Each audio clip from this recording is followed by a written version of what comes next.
Hello and welcome to the Marley Bird YouTube channel, brought to you by Red Heart Yarns. In this video, I'm going to show you how to make the Destiny Textured Cowl. This is a great project. Whether you're 9 or 99, you're going to love the softness of this chenille yarn. This is squishy and fun. This intermediate cowl project is a free pattern over on redheart.com. I'm going to put a link to it right down there in the video notes. And while you're down there, please go ahead and smash that like button so that other people know that you enjoyed this video. Once you have your pattern and your materials, join me back here and I'm going to show you how to make this really great cowl. This cowl is an intermediate project, meaning you should know how to chain, single crochet, double crochet, half double crochet, and all of that good stuff before you begin. This entire cowl is made of front post and back post double crochet. So once you finish your chain 3 and double crochet the entire row, the following rows are completed with front post double crochets and back post double crochets. I'm going to show you how to work those now. As you look down here at my swatch, you can see I went ahead and I changed colors for this sample. I did a really beautiful gray color and then I went into this really beautiful jade color, and I'm getting ready to start with the pink.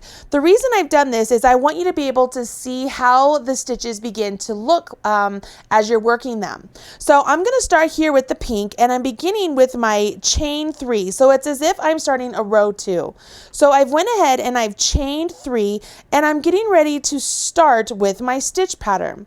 Now it says here that the chain 3 is going to count as a stitch now and throughout. So I'm not going to do anything into that first stitch below my chain 3, but now I'm going to start in with my front post double crochet.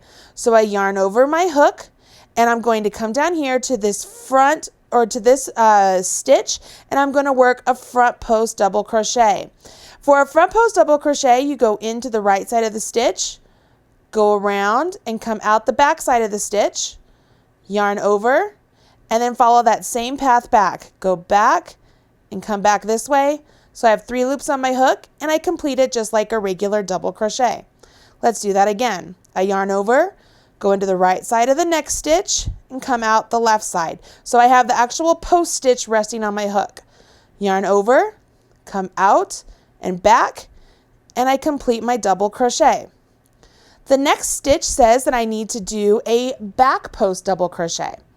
So I yarn over my hook, come to the back of my work, come in to the right side of that post, over top, and come back to the back, yarn over and follow that same path. So I went there, and then I come back up, and I have 3 loops on my hook, and I complete my double crochet.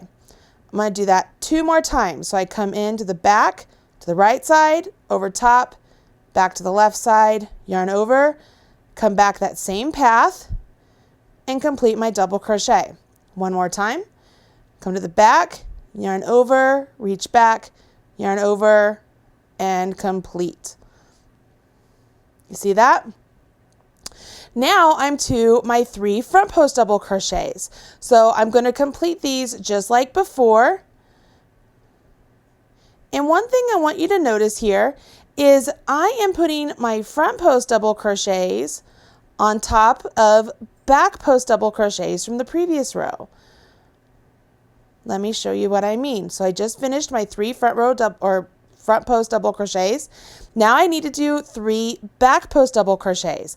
But notice how those 3 double crochets, post double crochets from the row below, they look like front post double crochets, and I know that because I don't have this nice ridge. If that ridge was there, those would be back post. And I am going to do a back post on top of these front posts. So that is a little clue for you if you ever start to lose your place and not know where you are. You will put back post double crochets on top of front post double crochets and front post double crochets on top of back post double crochets. So right here, I just did my 3 back. I'm going to do my 3 front. Notice I'm looking at back post double crochets. Perfect.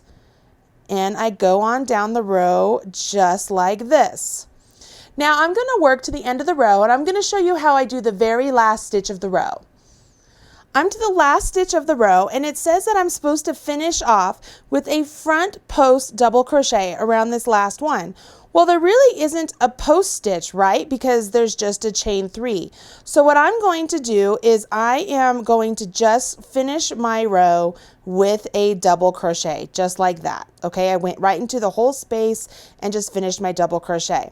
Now row 3 is actually just a repeat of row 2. So I will chain 3 and I will turn my work, and you could turn your work or chain 3, it really doesn't matter.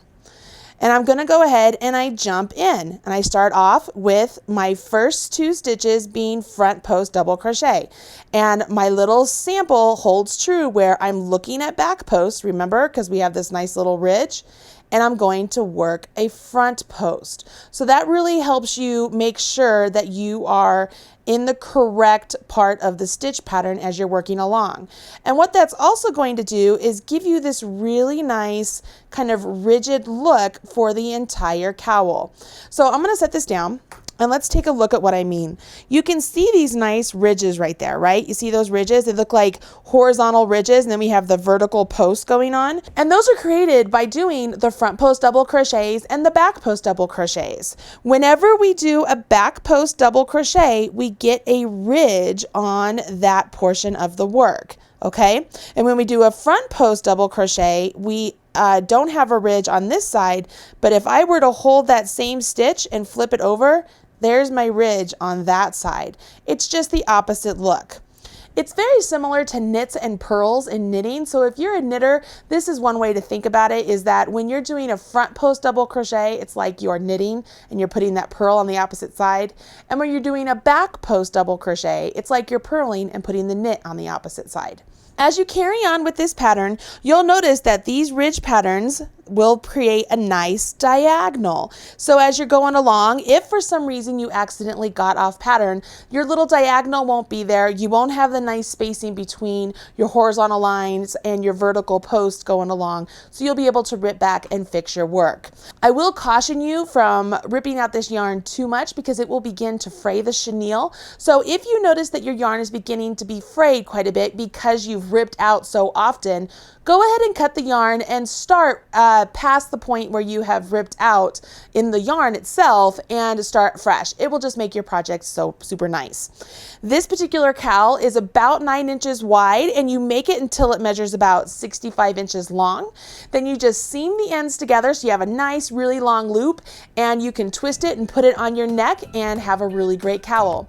As I said at the start of this video, this is perfect for a 9-year-old or a 99-year-old, so go ahead, grab your yarn, grab your hook, and jump in and make this super cute Destiny Textured Cowl.